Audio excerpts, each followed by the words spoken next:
সাইয়েদনা ঈসা আলাইহিস সালাম দাজ্জালকে হত্যা করার জন্য বাংলাদেশে নামবে না, দাজ্জালকে হত্যা করার জন্য সৌদি আরবেও নামবে না, মিশরেও নামবে না, ইরাকেও নামবে না, লেবাননেও নামবে না, আলজেরিয়াতেও নামবে না, তিউনিসিয়াতেও নামবে না, মরক্কোতেও নামবে না। সাইয়েদনা ঈসা আলাইহিস সালাম দাজ্জালকে হত্যা করার জন্য ফিলিস্তিনের দামেস্কের জামে মসজিদের সবচেয়ে বড় মিনারার পাশে দুইজন ফেরেশতার পাখার উপরে ভর করে জমিনে নেমে আসবেন। এই জায়গাটা অনেক গুরুত্বপূর্ণ জায়গা। আল্লাহ বলেছেন বারাকনা হাওলা, এই পুরো এলাকাটাকে আমি বরকত দিয়ে ছেয়ে দিয়েছি। পড়েন আল্লাহু আকবার। আবার এই জায়গায় বিশাল একটা যুদ্ধ হবে। ফিলিস্তিনের একটা শহর আছে আল গৌতা, এই গৌতা শহরে মুসলমানদের কেন্দ্রবিন্দু হবে। কিয়ামতের আগ দিয়ে যা যা ঘটবে সব এই ফিলিস্তিনে ঘটবে। এই জন্য তিন আর জাইতুনের কসম কাটার মধ্য দিয়ে ফিলিস্তিনের কসম কেটেছে কে? এই ফিলিস্তিনের বাইতুল লাহাম, যেটাকে বলে বেথেলহাম, এই বেথেলহাম সিটিতে ঈসা আলাইহিস সালামের জন্ম। সুবহানাল্লাহ পড়েন। মনে থাকবে কোন শহরে? বেথেলহাম। বেথেলহাম শহরে ঈসা আলাইহিস সালামের জন্ম। তার মানে আল্লাহ ঈসা নবীর জন্মস্থানের কসম কাটলেন। এরপরে আল্লাহ বললেন ওয়াতুরে সিনিন, তুর পাহাড়ের কসম, সিনাই পর্বতের কসম। তুর পাহাড় হলো মিশরে, মিশর হলো মূসা আলাইহিস সালামের জন্মস্থান। আর ওয়াহাদাল বালাদিল আমিন, এই নিরাপদ শহরের কসম, মানে মক্কাতুল মুকাররমার কসম। মক্কা মুকাররমা কার জন্মস্থান? জোরে বলেন, আরো জোরে বলেন। বিশ্বনবীর জন্মস্থান। তিনজন বড় বড় পয়গাম্বর যেই তিন দেশে এসেছে, আল্লাহ তিনটা দেশের কসম কাটলেন। তিনটা বড় বড় শরীয়তের ধারক বাহকে তিনজন নবী, উলুল আজমি মিনার রাসূল। এজন্য আল্লাহ বললেন ওয়াত্তিনি ওয়াজ-যাইতুনি ওয়া তুরি সিনিনা ওয়া হাযাল বালাদিল আমিন। তিন আর জাইতুনের কসম, মানে ফিলিস্তিনের কসম। ওয়া তুরি সিনিন, তুর পাহাড়ের কসম, মিশরের সবচাইতে উঁচু পাহাড়, যে পাহাড়ের চূড়ার উপরে উঠে সাইয়েদনা মূসা আলাইহিস সালাম সরাসরি আল্লাহর সাথে কথা বলেছেন। ওয়া কাল্লামাল্লাহু মূসা তাকলিমা, সরাসরি without any media, without any via সাইয়েদনা মূসা আলাইহিস সালাম আল্লাহর সাথে কথা বলতেন। পৃথিবীতে চারটা আসমানি কিতাব সবচাইতে সেরা। এক হচ্ছে তাওরাত, দ্বিতীয়ত জাবুর, তৃতীয়ত ইনজিল, চতুর্থত কোরআন।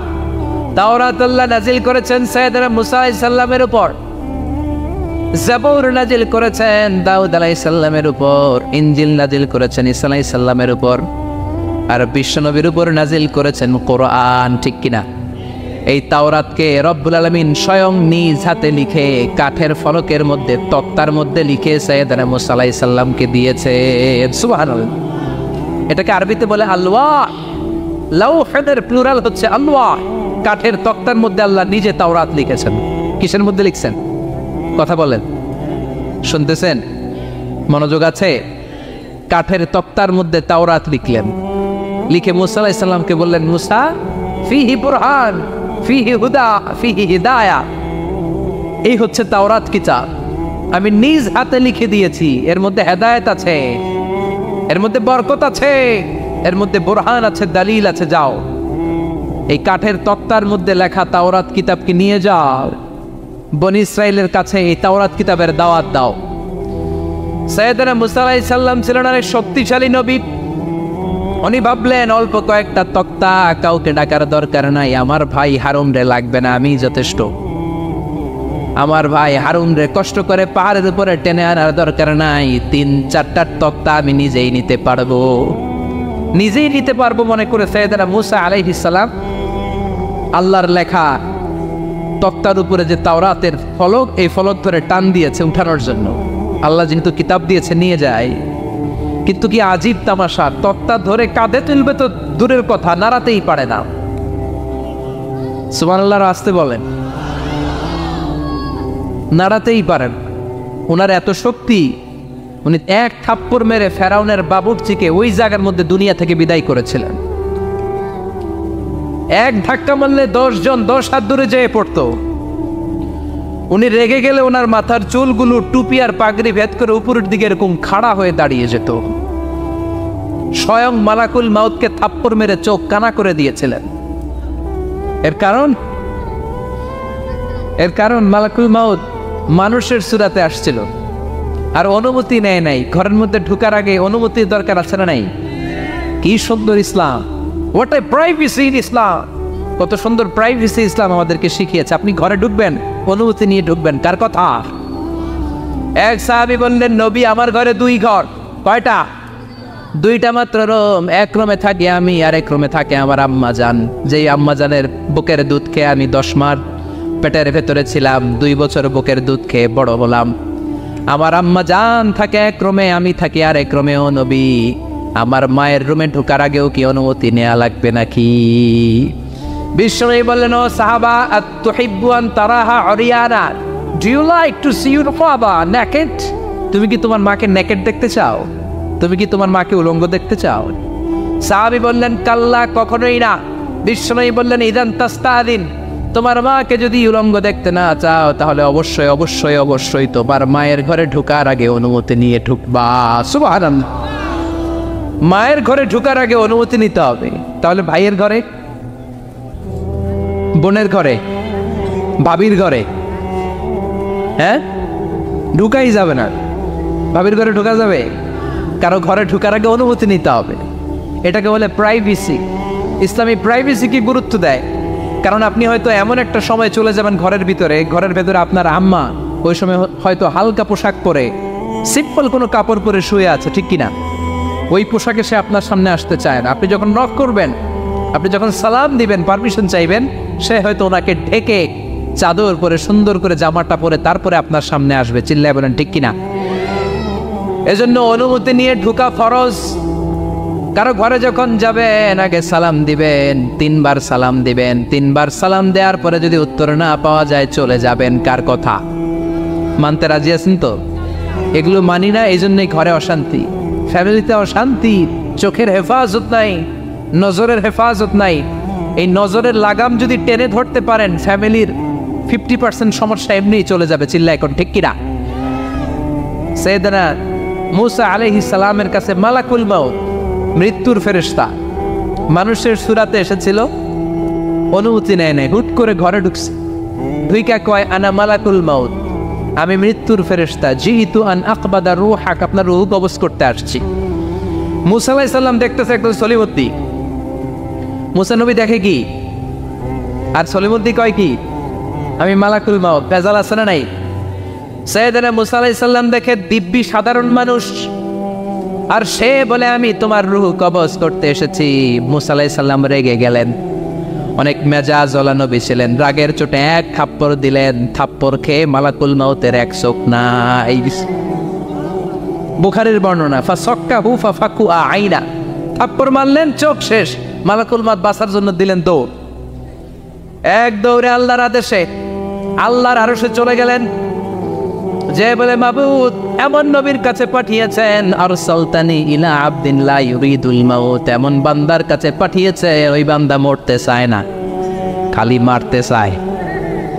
কি করতে চায়?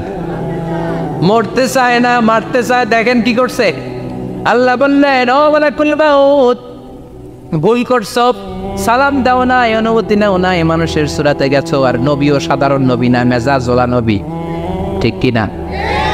চিন্তা করে লাভ নাই, আমি কথা বলবো।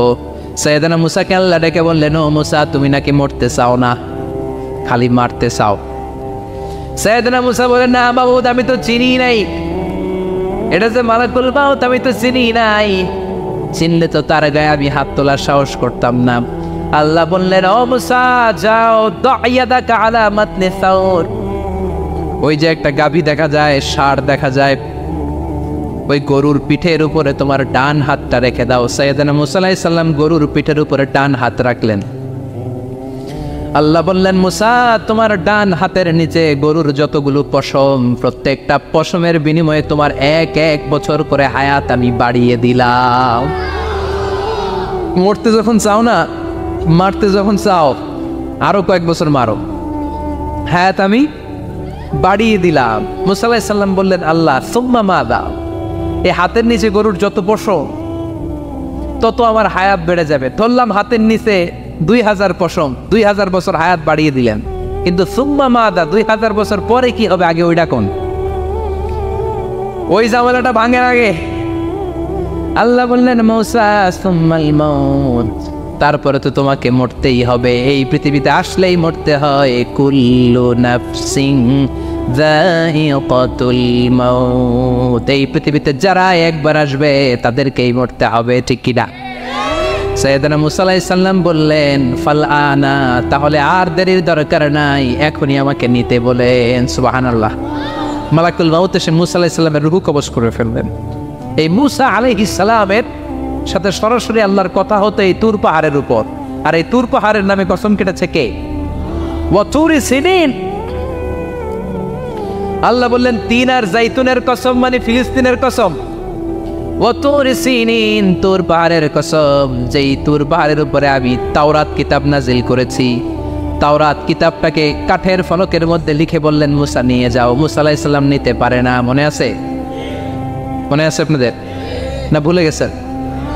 মূসা আলাইহিস সালাম ধরলেন, নাড়াতে পারেন না, আর কাঁধে তুলবে তো দূরের কথা, নাড়াতেই তো পারেন। এত শক্তিশালী নবী। তাওরাতের যে তাওরাতের ফলক, এই বাণীগুলো নিয়ে বাণীবাহকের কাজ করবে, বার্তাবাহকের কাজ করবে, বনী ইসরায়েলের কাছে এই পয়গাম পৌঁছে দিবে, কিন্তু তুলতেই তো পারে না। আল্লাহরে ডেকে বলে আল্লাহ পারি না। আল্লাহ বললেন ট্রাই করো, ট্রাই এগেইন, আবার চেষ্টা কর, দেখো না পারো কিনা। হাবিল সাইয়েদনা মূসা আলাইহিস সালাম ভাবলেন এই দিক দিয়ে পারি না, ওই দিক দিয়ে ধরলে মনে হয় পারবো। এবার তক্তার ওই পাশ দিয়ে নাড়াচাড়া শুরু করছে, ওই দিক দিয়েও পারে না। এবার ভাবলেন এক কাজ করি, মাঝখান দিয়ে দেখি নাড়াতে পারি কিনা। সাইয়েদনা মূসা আলাইহিস সালাম কাঠের তক্তাগুলোর মাঝখান দিয়ে ধরলেন, টান দিলেন, কিন্তু তক্তা নড়ে, নাড়ানোই যায় না, কাঁধে তুলবে তো দূরের কথা। সাইয়েদনা মূসা আলাইহিস সালাম অপরাগ হয়ে আল্লাহর ডেকে বললেন ও মাবুদ পারি না। আল্লাহ আসলে চাপছে মূসা যেন বলে পারি না। মূসা পারে না এটা শুনতে আল্লাহর বড় মনে চায়। সুবহানাল্লাহ কইবেন না? কারণ সব জায়গায় উনি পারে আর মারে। আজকে সাইয়েদনা মূসা আলাইহিস সালামের কণ্ঠে আল্লাহ শুনতে চায় আল্লাহ আমি অপারগ, আমি পারি না। সাইয়েদনা মূসা আলাইহিস সালাম বলে আল্লাহ সাইয়েদনা জিব্রাইলকে যদি বলে আমারে যদি একটু সাহায্য করে, আমার কাঁধে তুলে দিলে আমি নিয়ে বাড়িতে যাব না। সাইয়েদনা জিব্রাইলকে একটু বলেন। আল্লাহ বললেন যাও জিব্রাইল, হেল্প আউট মূসা, মূসা আলাইহিস সালামকে সাহায্য করো। এবার সাইয়েদনা মূসা আলাইহিস সালাম ধরলেন এই দিকে, সাইয়েদনা জিব্রাইল ধরলেন এই দিকে। দুইজন মিলে তাওরাত লেখা কাঠের তক্তাগুলো উঠাতে চাইলেন, কিন্তু কি আজীব তামাশা, সাইয়েদনা জিব্রাইলও পারে না। সাইয়েদনা মূসা আলাইহিস সালাম বলেন ও ভাই জিব্রাইল চলো জায়গা চেঞ্জ করে তুমি এদিক দিয়ে ধরো, আমি ওই দিকে ধরি, আবার জোরসে টান মারো। দেশ গ্রামে কয় না জোরসে টান, এইও সিস্টেমে দুইজন মিলে টানে, কিন্তু নাড়াতেই পারে না। আগে তো হাতে নিবে তারপরে কাঁধে তুলবে, দুইজনেও পারে না। গায়ে যত জোর আছে সাইয়েদনা মূসা আলাইহিস সালাম জোরসে টান দিলেন, যত জোর সব জোরকে একসাথে করে তিনি টান দিয়েছেন। টানের চোটে দেহের প্রতিটা লোমকূপ থেকে ঘাম বেরোতে শুরু করেছে। টানের চোটে রক টান খেয়ে যাচ্ছে, কোমরের রক ছিঁড়ে যাওয়ার অবস্থা, কিন্তু কাঠের ফলকগুলো নাড়ানো যায়। সাইয়েদনা মূসা আলাইহিস সালাম বললেন আল্লাহ জিব্রাইলও পারে না। জিব্রাইলের সাথে হাজার হাজার সহকারী ফেরেশতা, তাদেরকে একটু বলেন হেল্প করার জন্য। সুবহানাল্লাহ পড়েন। হাজার হাজার ফেরেশতা তুর পাহাড়ের উপর সবাই মিলে জোরে জোরে টান দেয়, জোরে জোরে টান দেয়। সবাই মিলে চেষ্টা করে তাওরাত লেখা ফলক এক প্রান্ত থেকে আরেক প্রান্ত কোনো জায়গা দিয়ে ধরে 1 ইঞ্চি নাড়াতে পারে না। এই অবস্থা দেখে আল্লাহ বললেন ঘটনা কি? আল্লাহ পারি না। সাইয়েদনা মূসা আলাইহিস সালাম কি বলে? আল্লাহ পারি না। আল্লাহ বললেন মূসা এই ফলকগুলোর এত ওজন নয়, কাঠের এই তক্তাগুলোর এত ওজন নয়, কিন্তু এই কাঠের তক্তার মধ্যে যে বাণীগুলো লেখা হয়েছে বাণীগুলো কার? এটা আমার বাণী, আমার কথা। এই জিনিসটা বোঝানোর জন্য আমি এটার ওজনকে ভারী করে দিয়েছি।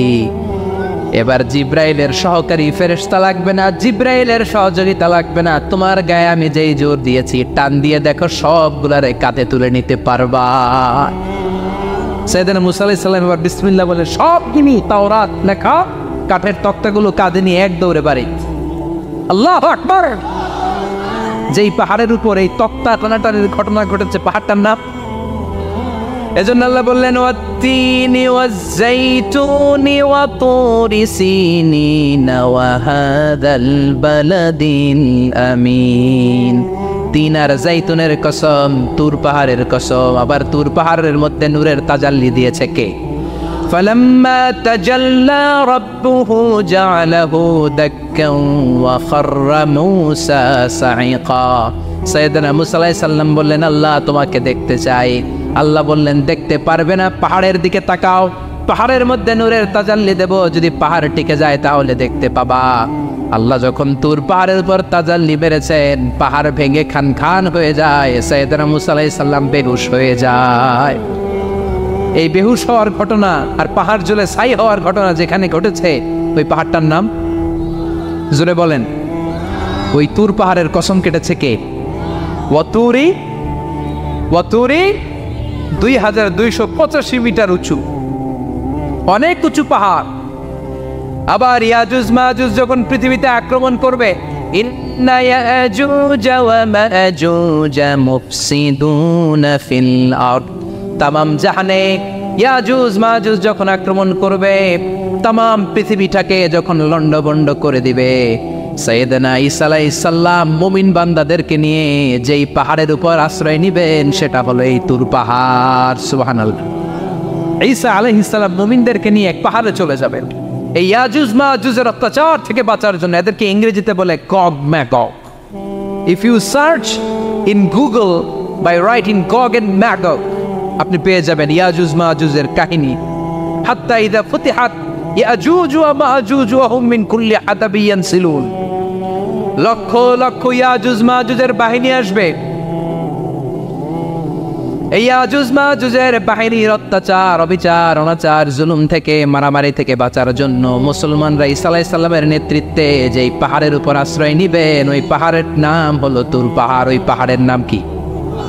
কোরআনে অনেকবার আল্লাহ তাআলা এই তুর পাহাড়ের কথা বলেছেন। আমি নিজে এই তুর পাহাড়ের চূড়ায় উঠেছি 2 বার। পাথরের পাহাড়, মাঝরাতে উঠতে হয়। এই তুর পাহাড়ের নিচে একটা গির্জা আছে, খ্রিস্টানদের প্রাচীনতম গির্জা, সেন্ট ক্যাথেরিনা গির্জা। এই গির্জার ভিতরে ঢুকেছিলাম দেখার জন্য। এটা পবিত্র জায়গা। মুসা আলাইহিস সালাম যখন যাচ্ছিলেন, আল্লাহ বলেন ফাখলা'না আলাইক ফাখলা'না আলাইকা ইন্নাকা বিল ওয়াদিল মুকাদ্দাসি তুয়া। শুজ অফ, জুতা খুলে ফেলো। মুসা জুতা খুলে ফেলো। ইন্নাকা বিল ওয়াদিল মুকাদ্দাসি তুয়া, you are in a very holy valley, very sacred valley. একটা পবিত্র উপত্যকায় তুমি এসেছো। এর চাইতে উন্নত এবং পবিত্র উপত্যকা আমি মহাবিশ্বে কোথাও সৃষ্টি করি নাই। চিল্লায় পড়েন সুবহানাল্লাহ। মাঝরাতে এই তুর পাহাড়ে উঠতে হয়, ব্যাকপ্যাক নিয়ে যেতে হয়, সেখানে পানি টানি খাবার দাবার নিয়ে ওঠা লাগে। 3-4 ঘন্টা লাগে উঠতে, নামতে আবার 3-4 ঘন্টা। সকালে 10টা-11টার পরে আর তুর পাহাড়ে থাকা যায় না, কারণ আমাদের বাংলাদেশের পাহাড়গুলো মাটির পাহাড়, তুর পাহাড় হচ্ছে পাথরের পাহাড়। পাথরের পাহাড়ে যখন সূর্যের আলো লাগে, পাথরের পাহাড় গরম হয়ে যায়। আমরা মাঝরাতে উঠতে শুরু করলাম। আমরা যখন উঠতেছি দেখলাম খ্রিস্টিয়ান কমিউনিটির একটা গ্রুপ, তারাও উঠছে, ইহুদিদের একটা গ্রুপও উঠছে, কারণ এটা 3 ধর্মের লোকদের কাছে তীর্থস্থান। এই তুর পাহাড়ের চূড়ায় ছোট্ট একটা মসজিদ আছে, 7-8 জন নামাজ পড়া যায়। খ্রিস্টানদের একটা গির্জা আছে, ইহুদিদের একটা সিনাগগ আছে। ফজরের সময় উঠলাম, পুরো সিলসিলাতুল জিবাল তুর পাহাড় দেখলাম, অবাক হলাম। এই পাহাড়ে বিশ্বনবী মেরাজের রাতে নেমে দোয়া করেছেন, ঠিক কিনা? এই পাহাড়ে ঈসা আলাইহিস সালাম মুমিনদেরকে নিয়ে ইয়াজুজ মাজুজের আক্রমণ থেকে বাঁচার জন্য আশ্রয় নেবেন। এই তুর পাহাড়ের কসম কোরআনের ভেতরে কেটেছে কে? এজন্য আল্লাহ বললেন ওয়াত্তিনি ওয়াজ-যাইতুনি ওয়া তুরি সিনিনা ওয়া হাদাল বালাদিল আমিন। তিন আর জাইতুনের কসম, ওই মিশরের তুর পাহাড়ের কসম, ওয়া হাদাল বালাদিল আমিন, এই নিরাপদ শহরের কসম। শহরটার নাম কি? কি নাম? এই নিরাপদ শহর দ্বারা আল্লাহ বুঝিয়েছে মক্কা, না ফিলিস্তিন না, ফিলিস্তিন হচ্ছে প্রথমটা। কিন্তু হাদাল বালাদিল আমিন, এই নিরাপদ শহর দিয়ে আল্লাহ বুঝিয়েছেন মক্কা শহরকে। চিৎকার করে বলবেন কোন শহর? মক্কা শহর। এই মক্কা শহরের আগের নাম বাক্কা। মক্কার আগের নাম কি? জোরে বলেন, আরো জোরে। ইন্না আউওয়ালা বাইতিন উদিআ লিন-নাসি লাল্লাযী বিবাক্কাতা মুবারাকা হুদাল লিল আলামিন। নিশ্চয়ই পৃথিবীর সর্বপ্রথম ঘর যেই শহরের মধ্যে আমি আল্লাহ স্থাপন করলাম, শহরটার নাম হলো বাক্কা শহর। কি শহর? এই বাক্কা পরে চেঞ্জ হয়েছে মক্কা। আল্লাহু আকবার। তার মানে আজকে জানলেন মক্কা শহরের আগের নাম হলো বাক্কা। আগের নাম কি? মক্কা শহরে অনেক হোটেল আছে, হোটেলের নাম ফুন্দুক বাক্কা। দেখছেন? ফুন্দুক বাক্কা মানে বাক্কা হোটেল। এই বাক্কা হচ্ছে মক্কার আগের নাম, মনে থাকবে। আল্লাহ বললেন হাদাল বালাদিল আমিন, এই নিরাপদ শহরের কসম, এই শহরের চেয়ে নিরাপদ শহর পৃথিবীর মধ্যে। ইউসাউইরুকুম ফিল আরহামি কাইফা ইয়াশা লা ইলাহা ইল্লা হুয়াল আজিজুল হাকিম। তিনি হলেন এমন সত্তা যিনি মায়ের পেটে থাকা অবস্থায় তোমাদের চেহারার ডিজাইন করে দিয়েছে। চিল্লায় বলেন সুবহানাল্লাহ। তাহলে চারটা কসম কেটে আল্লাহ যে দামি কথাটা বললেন, লাকাদ খালাকনাল ইনসানা ফি আহসানি তাকওয়িম, সুন্দর আকৃতিতে তৈরি করেছি। এজন্য সুন্দর চেহারাটা নিয়ে যখন আয়নার সামনে দাঁড়াবেন, তখন আপনি আয়নার দোয়া পড়বেন আল্লাহুম্মা হাসসানতা খালকি ফাহসিন খুলুকি। বিশ্বনবীর চেহারা সুন্দর বেশি না কম? জোরে বলেন। চাঁদের চেয়ে সুন্দর তুমি নবী আমার কামলিওয়ালা, চাঁদের চেয়ে সুন্দর তুমি নবী আমার কামলিওয়ালা। দু জাহানের বাদশা তুমি প্যারা নবী সাল্লাল্লাহু আলা, দু জাহানের বাদশা তুমি প্যারা নবী সাল্লাল্লাহু আলা। চাঁদের চেয়ে সুন্দর তুমি নবী আমার কামলিওয়ালা। সুবহানাল্লাহ। বিশ্বনবীর চেহারাটা বড় সুন্দর ছিল। এত সুন্দর চেহারার মানুষ পৃথিবীতে দ্বিতীয়টা নাই। ওই চেহারা নিয়ে বিশ্বনবী আয়নার সামনে যখন দাঁড়াতেন, উনি বলতেন আল্লাহুম্মা হাসসানতা খালকি ফাহসিন খুলুকি। এর মানে হলো, আল্লাহ আমার চেহারাটা আপনি যেমন সুন্দর করেছেন, আমার চরিত্রটাও সুন্দর করে দিয়ে। This is the attitude. এটাকে বলা হয় attitude. What a marvellous amazing attitude he belongs. বিশ্বনবীর কি সুন্দর অ্যাটিটিউড ছিল। সুন্দর চেহারা নিয়ে আয়নার সামনে দাঁড়িয়ে তিনি বলতেন, আল্লাহ আমার চেহারাটা যেমনি সুন্দর করেছো, আমার চরিত্রটাকেও সুন্দর করে দাও। আমার বাহিরটা যেমন সুন্দর, আল্লাহ আমার ভেতরটারেও সুন্দর করে দিও। পড়েন আমিন। এই আয়নার দোয়া পারেন তো? আয়নার সামনে দাঁড়ায় এই দোয়া পড়েন তো? নাকি বলেন আয়না বসাইয়া দিও কলবের ভিতর? এগুলো বলবেন? পড়েন আল্লাহুম্মা হাসসানতা খালকি ফাহসিন খুলুকি, আল্লাহুম্মা হাসসানতা খালকি ফাহসিন খুলুকি। হে আল্লাহ, সবাই বলেন হে আল্লাহ তুমি আমার চেহারাটা সুন্দর করেছো, তুমি আমার চরিত্রটাও সুন্দর করে দিও। আমিন। আর জোরে পড়েন আমিন। এই জন্য নিজে যখন আয়নার সামনে দাঁড়াবেন এটা বলবেন, আপনার স্ত্রী যখন আয়নার সামনে দাঁড়ায় তখন এইটা বলবেন, আপনার বাচ্চা যখন আয়নার সামনে দাঁড়ায় তখন এই দোয়া পড়বেন। রাজি আছেন তো? আয়নার সামনে দাঁড়িয়ে আমরা বলবো হাসসানতা খালকি, আল্লাহ তুমি আমার চেহারাটা সুন্দর করেছো। আমরা সবাই সুন্দর, আমরা সবাই সুন্দর। যার কালার কালো, কালো চামড়ার লোক, তার মধ্যে একটা সৌন্দর্য আছে না নাই? আল্লাহ বললেন এই কালো আর ধলো এগুলো তো বাইরে। ওয়াখতিলাফু আলওয়ানিকুম ওয়া আলসিনাতিকুম, তোমাদের গায়ের রঙের ভিন্নতা, ভাষার ভিন্নতা, এগুলো আল্লাহর মিরাকেল। একজন সাদা, একজন কালো, একজন ধূসর বর্ণের, এক একজনের চেহারার সাথে আরেকজনের চেহারার মিল নাই। সুবহানাল্লাহ। এটাই সৌন্দর্য। এজন্য আল্লাহ বললেন লাকাদ খালাকনাল ইনসানা ফি আহসানি তাকওয়িম, আমি গোটা মানব জাতিকে চমৎকার একটা স্টাইল দিয়ে তৈরি করেছি। এই স্টাইলের সাথে পৃথিবীর কোনো প্রাণীর কোনো মিল থাকে না।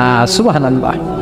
কি অসাধারণ আমাদের কাঠামো। আপনি যদি হিউম্যান ব্রেইন নিয়ে চিন্তা করেন, আমাদের ব্রেইনের ক্যাপাসিটি কিন্তু অনেক বেশি। এই পৃথিবীতে সবচেয়ে পাওয়ারফুল যে কম্পিউটার আবিষ্কার করা হয়েছে এটার নাম Cray one super computer. United States of আমেরিকাতে যারা মিলিটারি বেসে জব করে তাদের ম্যাথমেটিক্যাল ইকুয়েশন ড্র করার জন্য, সলিউশন করার জন্য এই ক্রে-1 সুপার কম্পিউটার তারা ইউজ করে। বিজ্ঞানীরা হিউম্যান ব্রেইনের ক্যাপাসিটির সাথে ওই ক্রে-1 সুপার কম্পিউটারের তুলনা করেছে। তারা তুলনা করে দেখেছে ক্রে-1 সুপার কম্পিউটারের চেয়েও আমাদের ব্রেইন শতগুণ বেশি শক্তিশালী। আমাদের হেয়ারিং সিস্টেম নিয়ে যদি আপনি গবেষণা করেন অবাক হয়ে যান। এই যে কানের মধ্যে এখানে পেঁচানো দেখা যায়, এটা কি আল্লাহ এমনি এমনি দিছে? মা খালাকতা হাদা বাতিলা, এমনি এমনি আল্লাহ কিচ্ছু দেয় নাই। এই পেঁচানো ডিজাইন না থাকলে আপনি শুনতে পেতেন না। আপনার কান দুইটা যদি কেটে কান কাটা রমজান করে দেয়, আপনি কোনো আওয়াজ শুনতে পাবেন না। এই কানের ডিজাইনগুলো, এই আঁকাবাঁকা পথগুলো আল্লাহ তাআলা দিয়েছে ইথারে ভেসে আসা সাউন্ডগুলোকে ইলেকট্রিক্যাল সিগন্যালের মাধ্যমে ভেতরে ঢুকানোর জন্য। কানের তিনটা পার্ট থাকে, একটা হচ্ছে আউটার এয়ার, একটা হচ্ছে মিডল এয়ার, তারপরে হচ্ছে ইনার এয়ার, মাঝখানে এয়ার ড্রাম থাকে। এই আউটার এয়ার থেকে, মিডল এয়ার থেকে তারপরে ইনার এয়ারে ইলেকট্রিক্যাল সিগন্যাল দিয়ে বাতাসে ভেসে আসা এই সাউন্ডের ওয়েভগুলো, এই তরঙ্গগুলোকে ইলেকট্রিক্যাল সিগন্যাল দিয়ে ট্রান্সমিট করে ব্রেইনের হেয়ারিং নার্ভের কাছে পাঠিয়ে দেয়। এই সূক্ষ্ম কাজগুলো হতে আসলে অনেক সময় লাগে, কিন্তু 1 সেকেন্ডের মধ্যে আমি বলছি আর আপনারা সেকেন্ডে শুনছেন। চিল্লা এখন সুবহানাল্লাহ। আবার কান যেখানে রাখা দরকার আল্লাহ ওইখানে রাখলেন, চোখ দুইটা যেখানে দেয়া দরকার ওইখানে দিলেন, নাক যেখানে দেয়া দরকার ওইখানে, মুখ যেখানে দেয়া দরকার। এর চেয়ে সুন্দর করে কি আর তৈরি করা যেত? নাক এইখানে না রেখে অন্য জায়গায় সেট করলে কি বেশি সুবিধা হতো?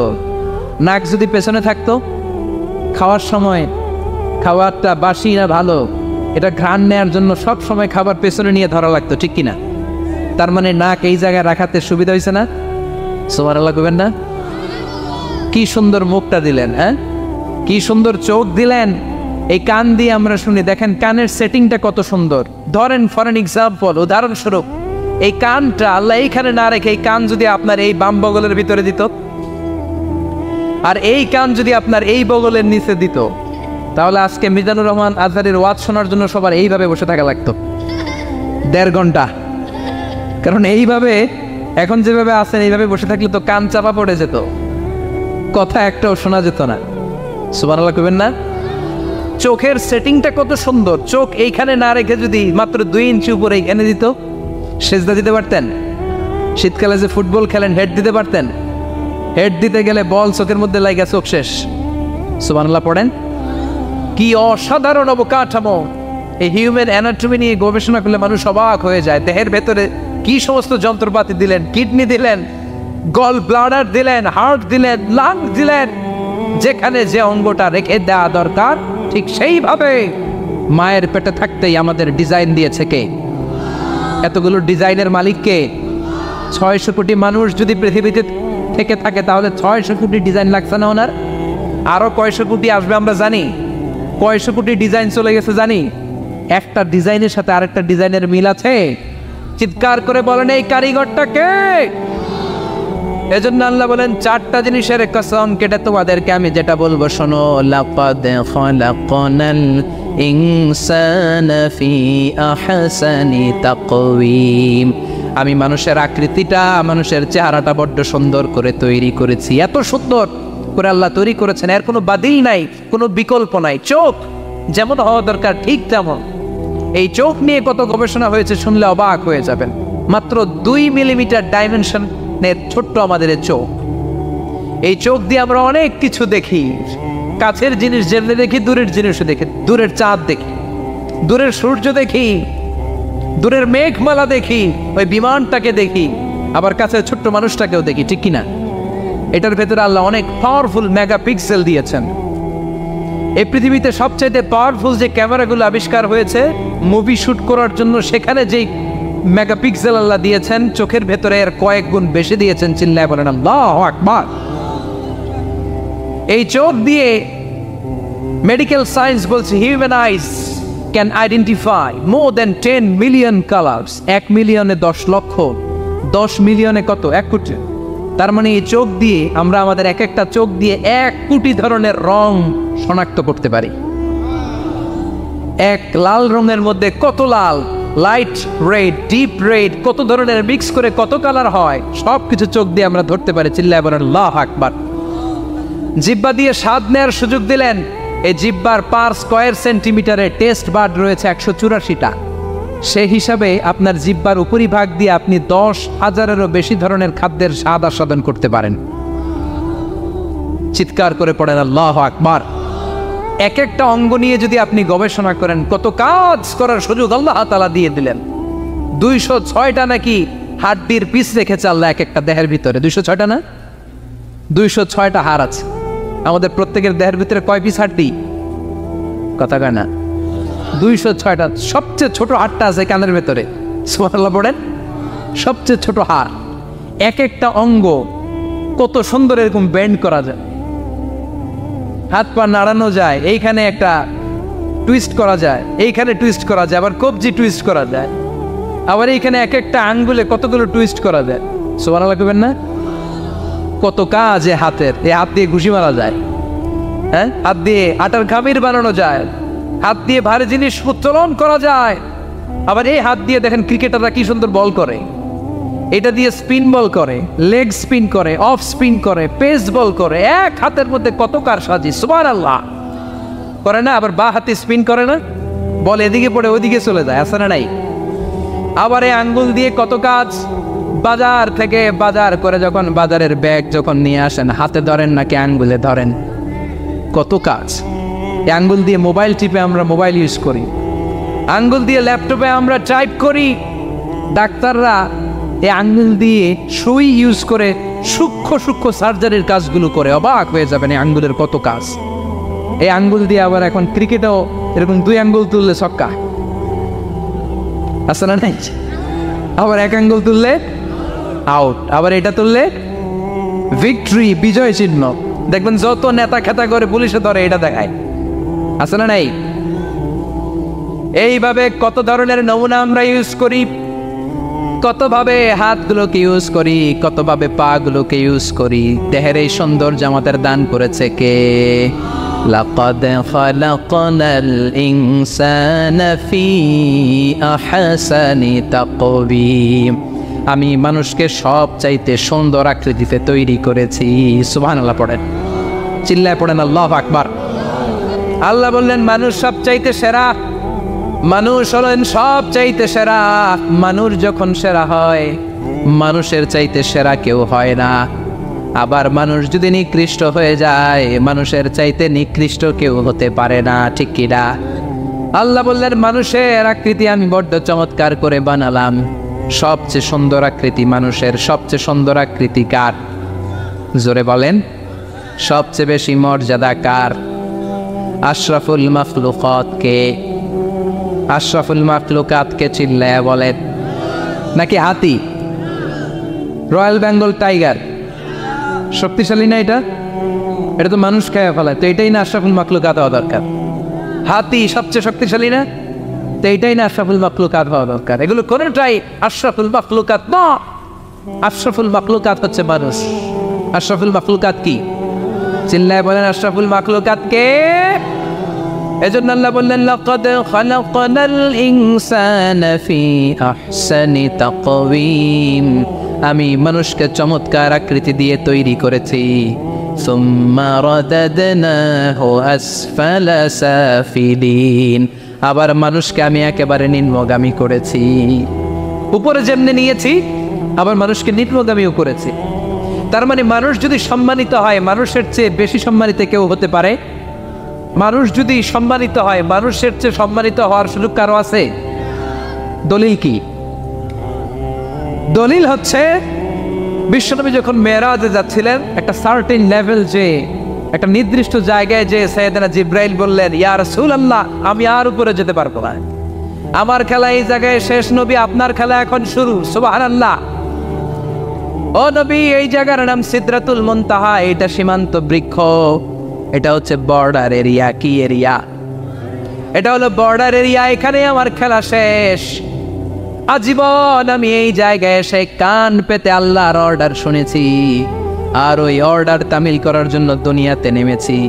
আমি জিব্রাইলের উপরে যদি 1 ইঞ্চি উপরে ওঠার চেষ্টা করি, আমার শত শত পাখাগুলোকে জ্বালিয়ে ছাই করে দিবে কে? সাইয়েদনা জিব্রাইল আর উপরে যেতে পারে নাই। যেখানে সাইয়েদনা জিব্রাইলের খেলা শেষ, ওইখানে বিশ্বনবীর খেলা শুরু হয়েছিল। কোন সুবহানাল্লাহ।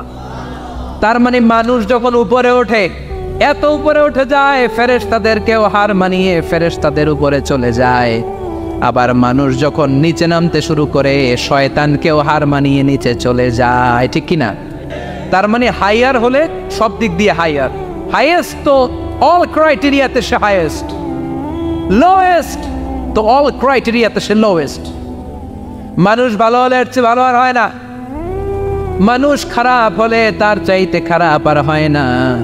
এজন্য আল্লাহ বললেন সুম্মা রাদাদনাহু আসফালা সাফিলিন। মানুষকে যেমনি আমি সুন্দর আকৃতি দিয়ে তৈরি করেছি, আবার ওই মানুষকে আমি আল্লাহ নিম্নগামী করেছি। যেটা উপরে ওঠে ওইটা আবার নিচেও নামা লাগে, ঠিক কিনা? নিরাশ হবেন না, হতাশ হবেন না, হাল ছাড়বেন না, ভরসা রাখুন কার উপর? মনে থাকবে এই সূরার সেন্ট্রাল থিম বা সাবজেক্ট ম্যাটার, কেন্দ্রীয় আলোচ্য বিষয় হচ্ছে নিরাশ হওয়া যাবে না, হতাশ হওয়া যাবে না, হাল ছেড়ে দেওয়া যাবে না, ভরসা রাখতে হবে কার উপর? এজন্য আল্লাহ আলোর কথা বলেছেন। সুবহানাল্লাহ পড়েন। এই সূরা নাজিলের একটা ব্যাকগ্রাউন্ড আছে, শুনবেন? কোন প্রেক্ষাপটে নাজিল হলো শুনবেন? এই সূরাটা হচ্ছে সূরাতুদ দুহা, হচ্ছে মাক্কি সূরা। কি সূরা? সবাই কোন? মাক্কি সূরা, এবং মাক্কি যুগের একেবারে শুরুর দিকে নাজিল হওয়া সূরা। বিশ্বনবীর কাছে কোরআনের শুরুর দিকে যে সমস্ত আয়াত নাজিল হয়েছে, বিশ্বনবী প্রচার করেছেন। কারণ আল্লাহ বলেছেন বাল্লিগ মা উনজিলা ইলাইক, নবী আপনার কাছে আমি যা নাজিল করেছি প্রচার করে দেন, প্রচার করে দেন। তো যাই নাজিল হতো বিশ্বনবী প্রচার করে দিত। হঠাৎ করে কোরআন নাজিল হওয়া বন্ধ হয়ে গেল, আর নাজিল হয় না। বিশ্বনবী started to miss the revelation, কোরআনকে খুব মিস করতে লাগলেন। কিরে, কি সুন্দর জিবরাইল আসতো, কোরআন নিয়ে, ওহী নিয়ে, আসে না কেন? নাজিল হচ্ছে না কেন? এখন বিশ্বনবী কোরআন পেলে কোরআন প্রচার করত, কোরআনের আয়াতগুলো সবার সাথে শেয়ার করত। এখন নাজিলও হয় না, শেয়ারও করতে পারে, প্রচারও করতে পারে, প্রচার কার্যক্রম বন্ধ। কাফেরদের মধ্যে গুনগুন শুরু হয়ে গেল, মুহাম্মদ তোর রব তোরে ভুলে গেছে। নাউজুবিল্লাহ কইবেন না? তোমার রব তোমারে ভুলে গেছে, তোমার আল্লাহ তোমার উপর অসন্তুষ্ট হয়েছে। কোনো বর্ণনায় এসেছে 15 দিন, কোনো বর্ণনায় 1 মাস, কোনো বর্ণনায় 3 মাস, কোনো বর্ণনায় 6 মাস ওহী নাজিল বন্ধ ছিল। বিশ্বনবী ওহীকে মিস করতে লাগলেন। ঘটনা কি? ওহী নাজিল হয় না কেন? আমি এখন কি প্রচার করব? বিশ্বনবী আর কিছুই প্রচার করতে পারছেন না, নাজিলও হয় না, উনিও প্রচার করতে পারেন না। কারণ বিশ্বনবী তো মন গড়া কিছু বলেন না। বলেন ওয়ামা ইয়ানতিকু আনিল হাওয়া ইন হুয়া ইল্লা ওয়াহয়ু ইউহা। আল্লাহর ওহী আসলে বিশ্বনবী বলে, তা না হলে বিশ্বনবী বলে? বিশ্বনবী যাই নাজিল হতো প্রচার করে দিতেন, যা ওনার উপর অবতীর্ণ হতো মানুষের সাথে শেয়ার করে দিতেন। এখন আয়াত নাজিল হয় না, বিশ্বনবীও শেয়ার করতে পারে না। সাহাবারা বলল বিশ্বনবী আয়াত নাজিল হয় না কেন? বিশ্বনবী বলে আমি কিছু জানি না। কাফির মুশরিক মহলে গুনগুনানি শুরু হয়ে যায়। ঘটনা কি? মুহাম্মদের রব মুহাম্মদ রে বুইল্লা গেছে, মুহাম্মদের রব মুহাম্মদের সাইরা দিছে, মুহাম্মদের আর পছন্দ করে না, এজন্য কোনো আয়াত নাজিল করে না। বিশ্বনবীর চাচি আবু লাহাবের স্ত্রী উম্মে জামিল বলল, মুহাম্মদ তোমার শয়তানটা বুঝি তোমার কাছে আসে না? এই শয়তান দ্বারা উদ্দেশ্য নিয়েছে জিবরিল আলাইহিস সালামকে। নাউজুবিল্লাহ পড়েন। এবার বিশ্বনবী টেনশনে পড়ে গেলেন। ঘটনা কি রে? কি ভুল আমার হয়? কি অন্যায় আমি করলাম? কি ভুল আমার হচ্ছে? কি ত্রুটি আমার, যে কারণে আল্লাহ আমারে পছন্দ করে না? 3 মাস 6 মাস হয়ে যায়, আকাশ থেকে কোনো ওহী নাজিল হয় না। কি আমি করলাম? আমার মনে হয় আমার কোনো ভুল হয়েছে, আমার কোনো ত্রুটি হয়েছে, অন্যায় হয়েছে, যে কারণে আমার আল্লাহ আমারে পছন্দ করে না। মাঝে মাঝে আমাদের জীবনে এরকম হতাশা আছে না নাই? কিরে, আমি এত দোয়া করি কবুল হয় না কেন? আমার জীবনে এত দুঃখ কেন? আমার জীবনে এত কষ্ট কেন? আমার জীবনে তো ভালো কিছু হয় না। সবাই হুর হুর করে এগিয়ে যায়, কত সুন্দর ক্যারিয়ার, বিসিএস হয়ে যায়, সরকারি জব হয়ে যায়, ব্যবসায় লালে লাল, আমার তো কিছু হয় না, আমার কিচ্ছু হলো না। এরকম হতাশা আছে না নাই? এই সূরা আপনাকে শিখাতে চায়, don't be sad, don't be frustrated, don't be upset. Upset হয় না, হতাশ হয় না, ভরসা রাখো কার উপর? আজীবন হতাশাগ্রস্ত মানুষের জন্য এই সূরাটা একটা আলোকবর্তিকা আর মশাল হয়ে কাজ করবে। সুবহানাল্লাহ পড়েন। মোটিভেশনাল সূরা। আল্লাহু আকবার। বিশ্বনবী চিন্তায় পড়ে গেলেন, মনে হয় ভুল হয়েছে, কেন ওহী আসে না? কি আমার অপরাধ? কেন কোরআনের আয়াত নাজিল হয় না? কেন আল্লাহ ওহী পাঠায় না? বিশ্বনবী যখন চিন্তিত, বিশ্বনবী যখন হতাশ, তখন আল্লাহ নাজিল করলেন ওয়াদ-দুহা, ওয়াল-লাইলি ইযা সাজা, ওয়াদ-দুহা, আলোর শপথ, ওয়াল-লাইলি ইযা সাজা, আর রাতের শপথ, যখন রাতটা নিঝুম হয় আর হয় নিস্তব্ধ। সুবহানাল্লাহ কইবেন না? আল্লাহ আলোর শপথ করলেন। এজন্য হতাশ হবেন না। C the Sunlight, go out, C the nice day. কত সুন্দর দিন, কত সুন্দর আলোক উজ্জ্বল দুপুর, কত সুন্দর সকাল। সুবহানাল্লাহ পড়েন। হতাশ হবার কোনো কারণ নাই। আপনার আল্লাহ আপনার সাথে আছে না নাই? আপনি আপনারা যত ভালোবাসেন তার চেয়েও আপনারা বেশি ভালোবাসে কে? আপনার বাবা মা আপনারা যত মায়া করে তার চেয়েও আপনারা বেশি মায়া করে কে? আল্লাহ বললেন ওয়াদ-দুহা, সকালবেলার সূর্য কিরণের শপথ, ওয়াল-লাইলি ইযা সাজা, আর রাত্রির শপথ, রাত্রিটা যখন নিঝুম হয় আর নিস্তব্ধ হয়। সুবহানাল্লাহ পড়েন। তাহলে আল্লাহ আলো আর অন্ধকারের শপথ বা কসম কাটলেন, ঠিক কিনা? আলো দ্বারা আল্লাহ তাআলা ওহীর আগমনকে বুঝিয়েছেন, আর অন্ধকার দ্বারা ওহীর অনুপস্থিতি বুঝিয়েছেন। সুবহানাল্লাহ। আল্লাহ বুঝাতে চাইলেন, নবী আমি আপনার উপর রাগ করি নাই, আমি আপনারে বলে যাই নাই যেমনটা কাফির মুশরিকের বাচ্চারা বলে, আমি আপনারে ছেড়ে দেই নাই, আমি আপনার উপর অসন্তুষ্ট হই নাই। সব সময় যদি সূর্যের আলো থাকে, রাত্রে ঘুমাইতে পারবেন? ধরেন 365 দিনই খালি আলো আর আলো, খালি সূর্যের আলো, রাত আর নাই, ভাল লাগবে? আবার সব সময় রাত, সূর্যের আলো নাই, ভাল লাগবে? রাত দিন দুইটার দরকার আছে না নাই? এই আলো দ্বারা আল্লাহ ওহীর কথা বুঝালেন। আল্লাহ বুঝাতে চাইলেন, নবী আলোর শপথ আর অন্ধকারের শপথ, আমি যেমনি আলোর পর অন্ধকার দেই, তেমনি ওহীর পর মাঝে মাঝে ওহী না পাঠিয়ে আপনাকে বিশ্রাম নেওয়ার সুযোগ করে দেই। বিশ্বনবীর কত ভালোবাসতেন আল্লাহ, কারণ ওহী রিসিভ করার মধ্যে একটা কষ্ট আছে না নাই? ও নবী, সব সময় যদি ওহী নাজিল হয়, আপনার স্নায়ু, আপনার দেহ, আপনার মাংসপেশি এই ওহী রিসিভ করতে পারবে না, আপনার স্নায়ু এটা বরদাস্ত করতে পারবে না। ওহীর একটা কিরণ আছে, সূর্যের যেমনি তেজ আছে, আলো আছে, ওহীরও কিরণ আছে। সব সময় এই কিরণ আকাশ থেকে আপনার গায়ে পড়লে আপনি সহ্য করতে পারবেন না। তেমনি আলোর পরে যেমনি আধারের দরকার, কিছুদিন ওহী আসার পরে ওহী বন্ধ থাকার দরকার আছে না নাই? সুবহানাল্লাহ পড়েন। বিশ্বনবীর আরামের জন্য আল্লাহ ওহী বন্ধ করে দিলেন। আল্লাহু আকবার। কারণ সব সময় ওহী আসাটা ভালো না। সব সময় ওহী আসলে বিশ্বনবী সহ্য করতে পারতেন না। কারণ মা আয়েশা বলতেন, শীতের রাতে যখন বিশ্বনবীর উপর ওহী নাজিল হতো, ওহীর প্রেসারে বিশ্বনবীর গলার দাড়ি দিয়ে ঘাম ঝরে ঝরে পড়তো। আমরা তো মাগনা কোরআন পাইছি, কোনো কষ্ট করা লাগে নাই, কোনো পরীক্ষা করা লাগে নাই। বিশ্বনবী যখন কোরআন রিসিভ করতেন, মিসলা সলসলাতিল জারাস, বুখারীর বর্ণনা, ঘন্টার ধ্বনির ন্যায় দপ্তরি যখন হাই স্কুলের ছুটি দেওয়ার জন্য ধামধাম করে ঘন্টা বাজায়, এর কাছে যে কান লাগিয়ে দাঁড়িয়ে থাকা যায়, যেরকম বিকট আওয়াজ হয়, এরকম আওয়াজে ওহী আসতো। আর এই ওহী রিসিভ করতে যে মাঘ মাসের কনকনে শীতের রাতে বিশ্বনবী ঘেমে ঘেমে একাকার হয়ে যেতেন। আবার বিশ্বনবী যখন ওটের উপরে বসা অবস্থায় ওহী নাজিল হতো, ওহীর ভাড়ে, ওহীর চাপে, ওহীর প্রেসারে, কোরআনের প্রেসারে ওটের বুকটা জমিনের মধ্যে লেগে যেত।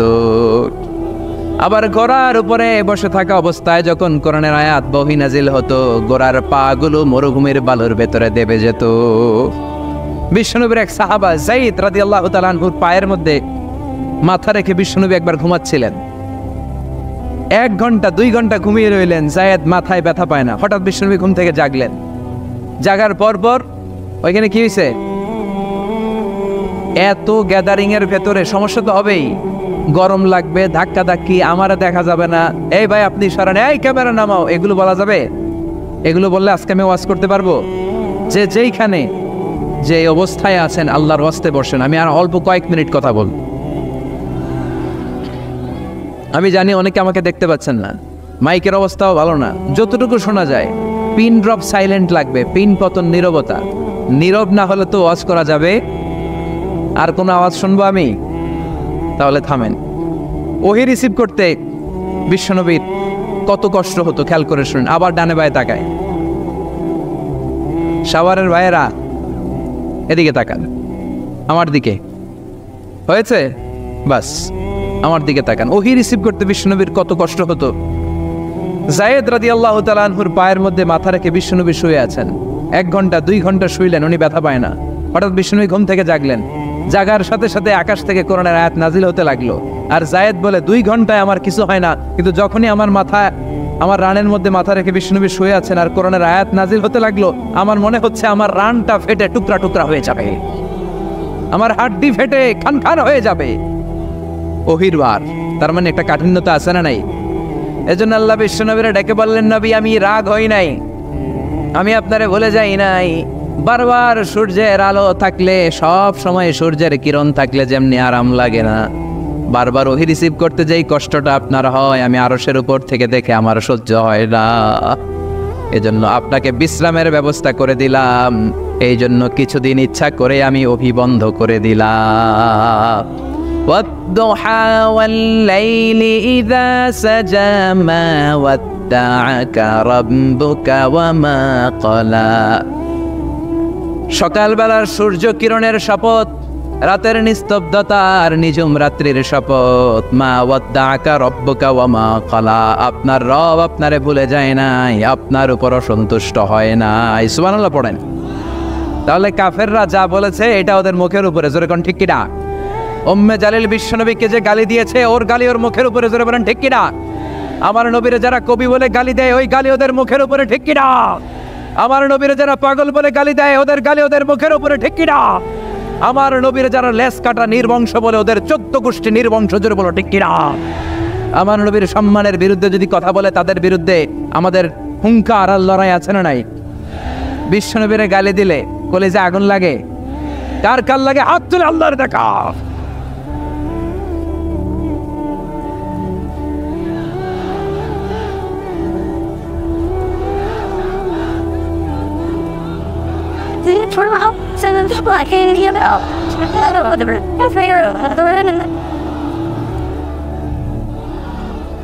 বিশ্বনবীর সম্মান, এটার কোনো তুলনা হয়?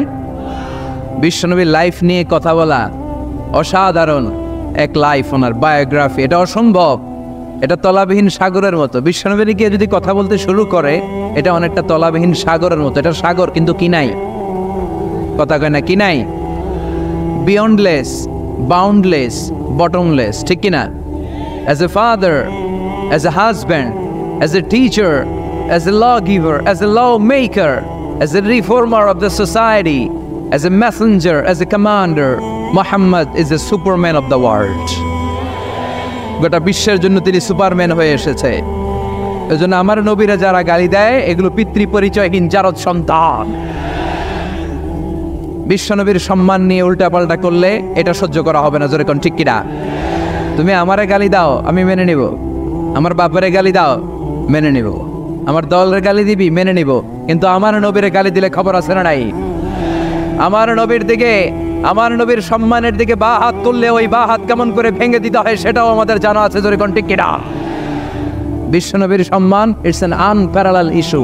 এই ইস্যুতে হেফাজত নাই, এই ইস্যুতে জামাত নাই, এই ইস্যুতে চরমনাই নাই, এই ইস্যুতে সরসিনা নাই, এই ইস্যুতে তাবলীগ নাই, আওয়ামী লীগ নাই, জামাত নাই। 17 কোটি মানুষ এক প্ল্যাটফর্মে দাঁড়িয়ে যায়, চিল্লায় বলেন ঠিক কিনা? কারণ এই নবীর সুপারিশ ছাড়া আমি আপনি জান্নাতে যেতে পারবো না, জোরে কোন ঠিক কিনা? এজন্য নবীর ভালোবাসা, নবীর প্রতি মাহাব্বত অন্তরে থাকার দরকার আছে না নাই?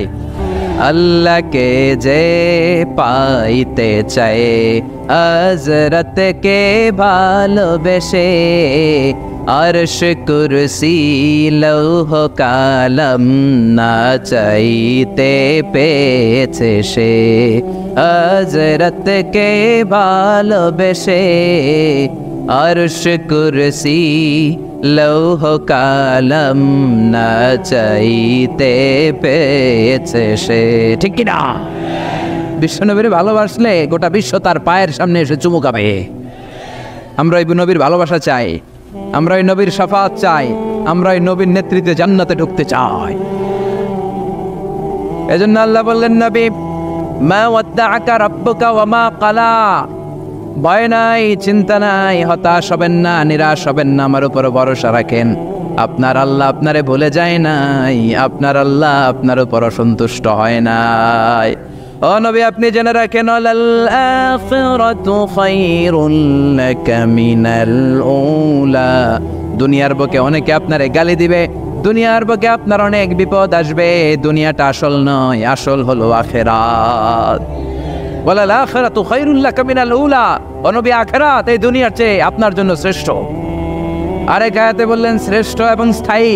বাল তুনসিরুনাল হায়াতাদ দুনিয়া ওয়াল আখিরাতু খায়রুন ওয়া আবকা। সুবহানাল্লাহ। ও নবী, এই দুনিয়া স্থায়ী না, এই দুনিয়া শ্রেষ্ঠ নয়, শ্রেষ্ঠ আর স্থায়ী জায়গা হলো জান্নাত। এজন্য দুনিয়ার জন্য পাগল হওয়া যাবে না, মুমিন পাগল হয় আখিরাতের জন্য। এই দুনিয়াতে আজীবন থাকতে আসি নাই, আজীবন থাকবেন, কথা কন। এজন্য এতজনের ভয় পেয়ে লাভ কি? ভয় পাবো আমরা একজনের, চিল্লায় বলেন তিনি কে? যাদের হৃদয়ে আছে আল্লাহর ভয়, তারা কবু পথ ভুলে যায় না।